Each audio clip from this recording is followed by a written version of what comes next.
नमस्कार friend, destination IAS के इस यूट्यूब प्लेटफॉर्म पर आपका हार्दिक स्वागत है। 69 बीपीएससी का जो प्रीलिम्स वाला एग्जाम है वो कंडक्ट हो चुका है। आप लोगों में से बहुत सारे लोगों ने आशा के अनुरूप बहुत अच्छा परफॉर्म किया होगा और कुछ लोगों का एग्जाम जो है सो कि उतना अच्छा में भी न रहा हो। रीजन एक ये हो सकता है कि इस बार का पेपर इजी नहीं था। इस बार के पेपर को आप मॉडरेट से टफ के तरफ कह सकते हैं, जिसके बारे में हम लोगों ने आपको थोड़ा वार्न भी किया था कि इस बार बहुत आसान पेपर को लेकर के आपको आसान्वित नहीं रहना चाहिए। And that's the exact reason कि आप लोगों में से जिन लोगों ने भी हमारी बात को थोड़ा सीरियस किया होगा वो अपेक्षाकृत थोड़ा फायदे में रहे होंगे।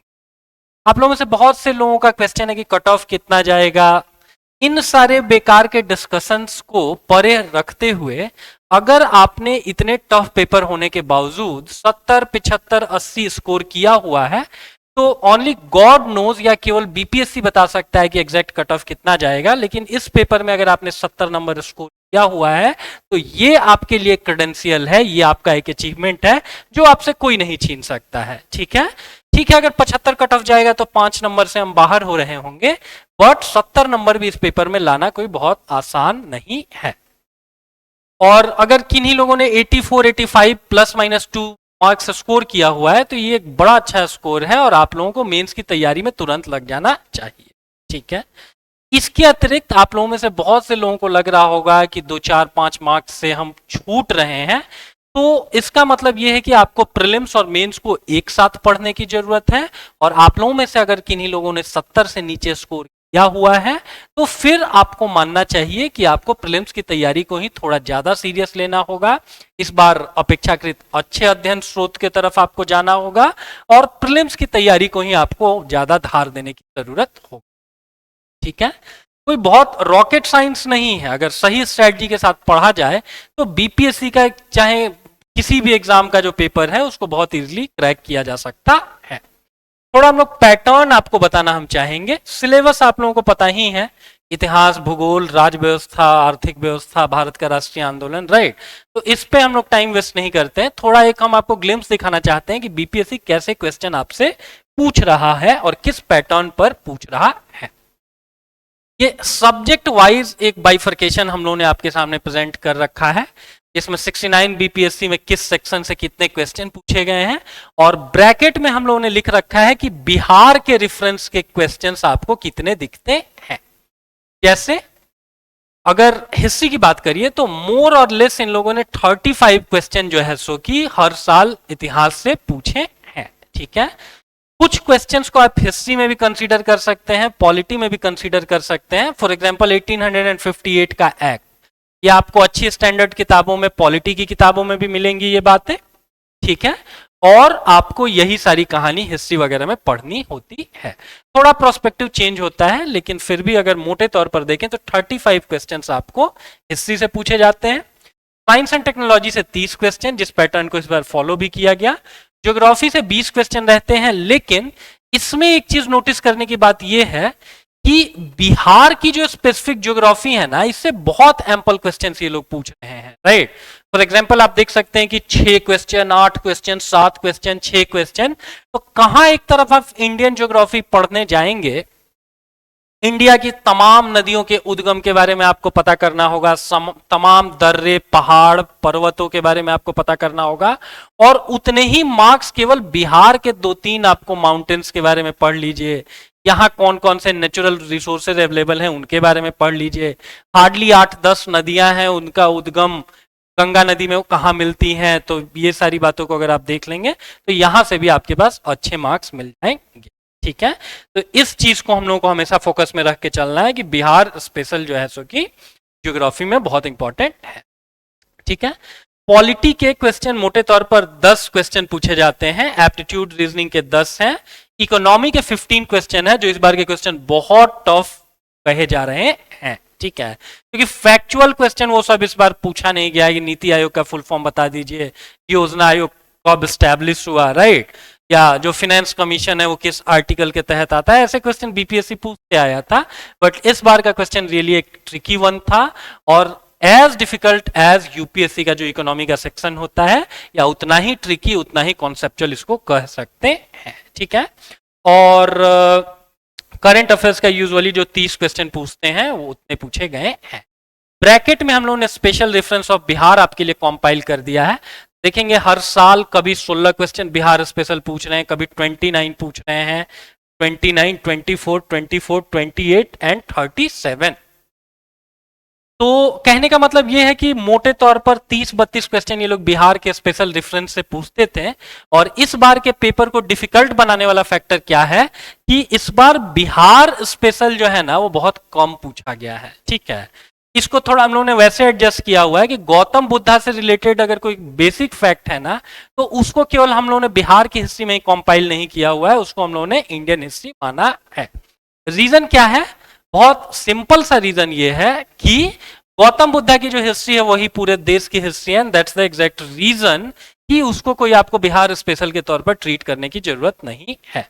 ये पेपर इसलिए भी डिफिकल्ट हो गया है क्योंकि बिहार स्पेशल के क्वेश्चंस काफी कम थे। दैट्स द एग्जैक्ट रीजन कि बिहार के बाहर से जो लड़के पीसीएस देने आए होंगे उनके लिए भी ये क्वेश्चन मोर और लेस उतना ही आसान रहा होगा या उतना ही हार्ड रहा होगा जितना आपके लिए।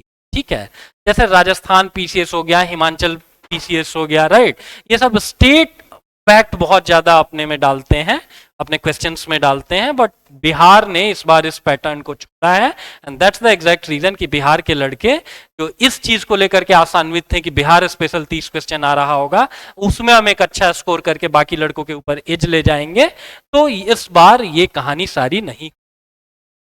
ठीक है, एक चीज तो निकल करके आती है इस डिस्कशन से कि आप बहुत आसान क्वेश्चन को लेकर के कंसर्न मत रहिए। जैसा 67 बीपीएससी का पेपर था जिसमें कट ऑफ आपको 112 113 गया, 112 13 आउट ऑफ 150 इज मोर और लेस 75%, राइट। और 75% मार्क्स आपको बोर्ड एग्जाम वगैरह में देखने को मिलते हैं, ना कि आपको किसी मतलब पीसीएस वगैरह में देखने को। ठीक है, यूपीएससी वगैरह का कट ऑफ 80-85 जाता है, राजस्थान पीसीएस का भी कम जाता है, लेकिन 113 कट ऑफ जाना बिहार का कहीं ना कहीं ये बीपीएससी के लिए बेइज्जती जैसा था। And that's the exact reason कि बीपीएससी ने क्या किया है कि अपने पैटर्न को चेंज किया है और इसको ज्यादा एक टफर वन पेपर बनाने का प्रयास किया गया है। अगला चीज है कि इन सारे पेपर को एनालाइज करके, आप लोगों ने भी एनालाइज किया होगा इस पेपर को, and I am quite sure कि बहुत अच्छे से एनालाइज किया होगा। तो अब हम लोगों को 70वें बीपीएससी के लिए क्या करने की जरूरत है? आप लोगों में से जिन लोगों का एग्जाम 75 के आसपास उन्होंने स्कोर किया हुआ है, मैंने फिर बताया कि वो बड़ा अच्छा उन्होंने पढ़ा हुआ होगा। ठीक है, हो सकता है 2-4 नंबर से आपका कट ऑफ क्लियर हो ना हो, that's a very different game ball story, लेकिन आप एक सीरियस कैंडिडेट हैं और इस साल नहीं तो अगले साल आपका जरूर सिलेक्शन हो रहा होगा या उसकी प्रबल संभावनाएं होंगी। अगर आप 70 से नीचे ला रहे हैं तो डेट मीन्स प्रीलिम्स को और अच्छे से आपको तैयार करने की जरूरत है। और बेसिकली ये सारा डिस्कशन हम उसके रिगार्डिंग ही कर रहे होंगे कि 70वीं बीपीएससी के लिए आप क्या करें। पहला फैक्ट तो दिमाग में बिठा लेंगे कि बेसिक जो बुक्स है ना, जो बेसिक बुक्स हैं जैसे एनसीईआरटीज वगैरह हैं, इन एनसीईआरटीज को बहुत अच्छे से आप तैयार करने का प्रयास करेंगे। और न सिर्फ नई वाली एनसीईआरटी बल्कि पुरानी वाली एनसीईआरटीज दोनों। पुरानी वाली एनसीईआरटीज अगर आप पढ़ेंगे तो आपके अंदर एक बहुत अच्छा कॉन्सेप्चुअल आपका विकास होगा, आपका बौद्धिक विकास होगा।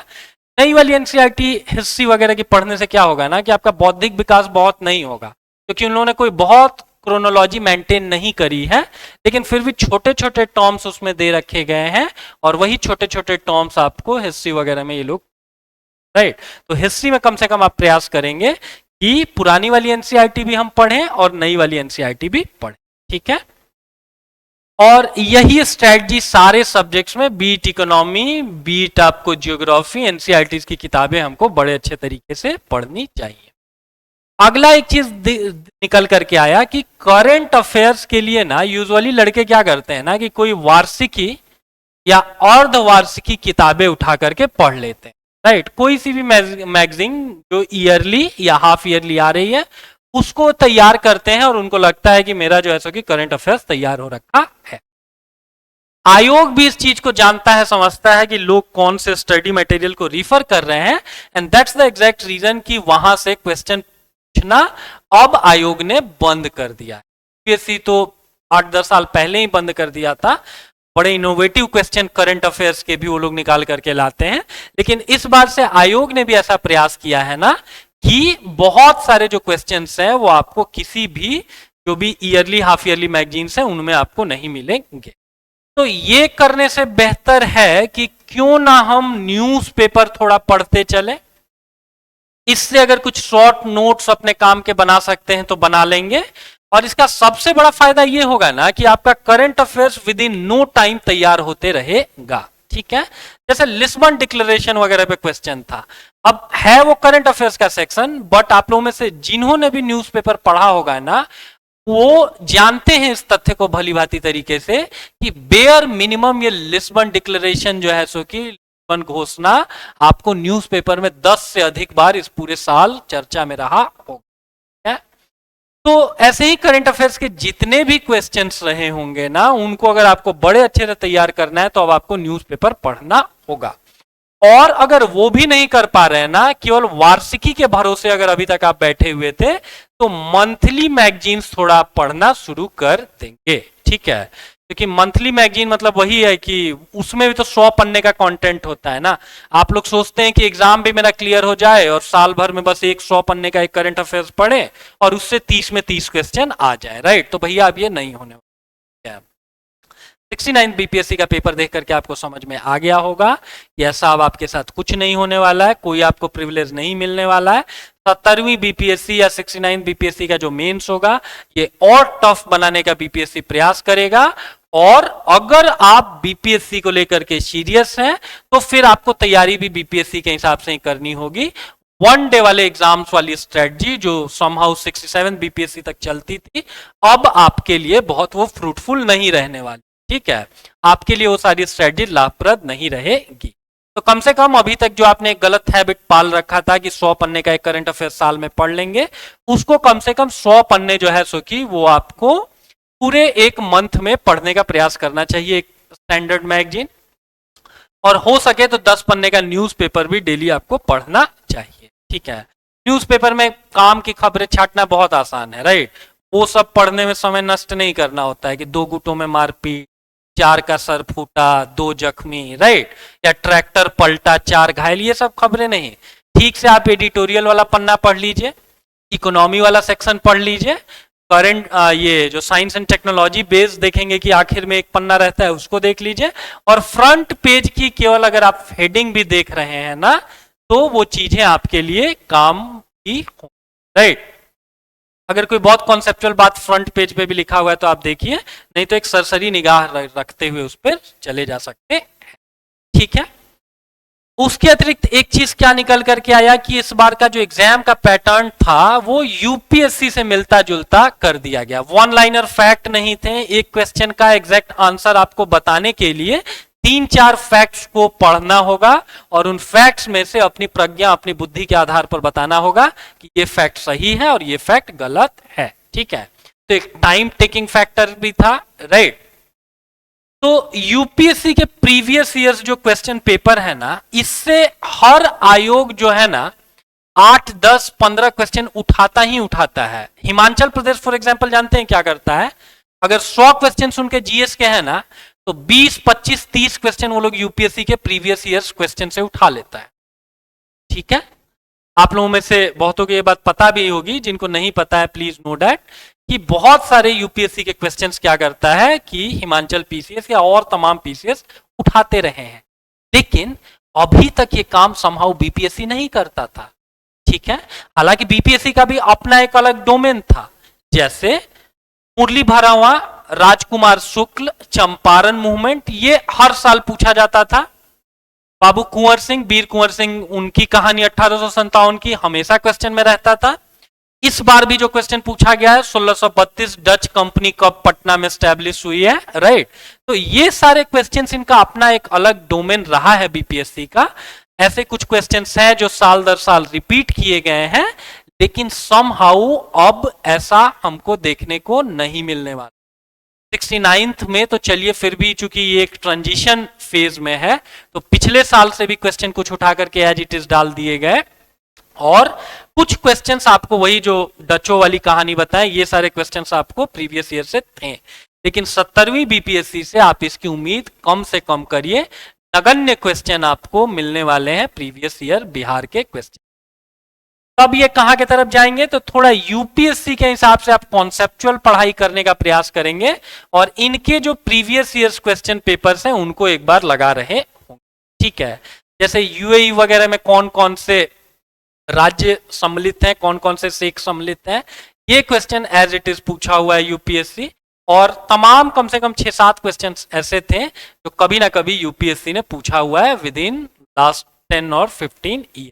ठीक है, तो बीपीएससी की तैयारी को भी अब आप हल्के में नहीं ले सकते हैं, वन लाइनर की तरह नहीं ले सकते हैं।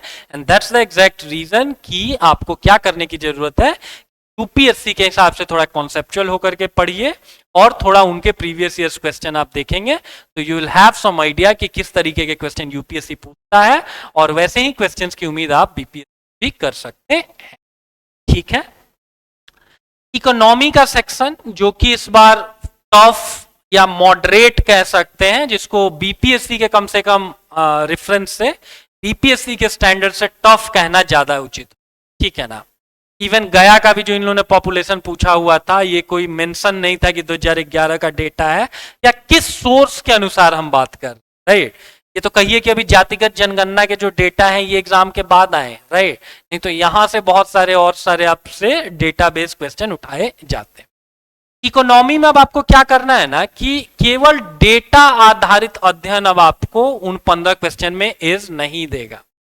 ठीक है, अच्छा, जो यूपीएससी की ठीक ठाक तरीके से जो लोग तैयारी करते होंगे या जो बीपीएससी की तैयारी भी कॉन्सेप्चुअल तरीके से चल करते होंगे उनको इकोनॉमी में एक ठीक ठाक सा सम्मानजनक स्कोर कम से कम जरूर आ रहा होगा, 8, 9, 7 इस तरीके से, राइट। और अगर आपने ठीक ठाक चीजों को नहीं पढ़ा हुआ है, कॉन्सेप्ट आपका मुद्रास्फीति के ऊपर बहुत अच्छा नहीं है, राइट, तो फिर आप देखेंगे कि आप मतलब 2-3 क्वेश्चन के आगे इकोनॉमी में नहीं जा सकते थे।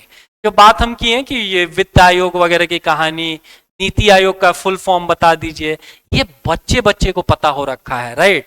दैट्स द एग्जैक्ट रीजन कि बीपीएससी अब आपसे ऐसे क्वेश्चन कम पूछ। ठीक है, तो डेटा आधारित अध्ययन की जगह इन डेप्थ आपको कॉन्सेप्चुअल स्टडी करने की जरूरत है अर्थशास्त्र में।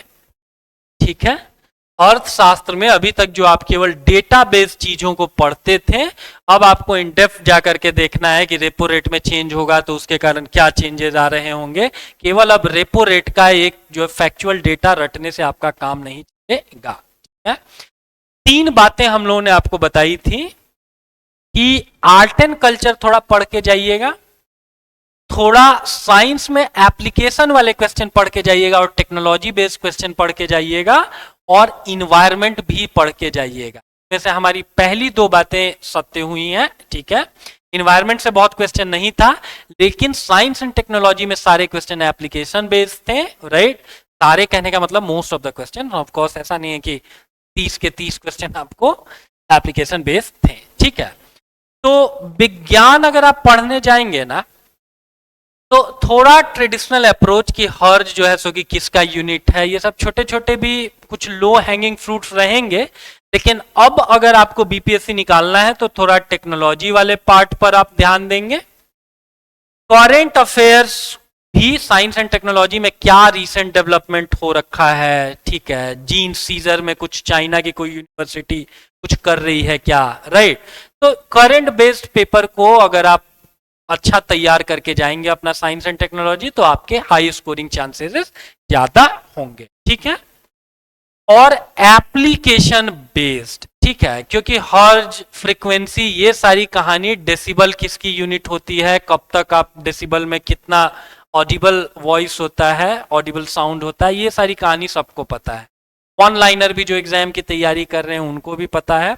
और बीपीएससी क्लियर करने के लिए आपको थोड़ा उन लोगों से विशिष्ट होना होगा, खास होना होगा, and that's the exact reason कि आपको थोड़ा एक्स्ट्रा पढ़ना भी पड़ेगा। ठीक है ना, साइंस एंड टेक्नोलॉजी में थोड़ा न्यूज़पेपर वगैरह डेली बेसिस पर क्या दे रहे हैं तो आपका इकोलॉजी, साइंस एंड टेक्नोलॉजी, ये सारे सेक्शन बड़े इजीली तैयार हो जाएंगे। ठीक है, इतिहास में कला और सांस्कृतिक विषयों पर थोड़ा विशेष फोकस रखेंगे।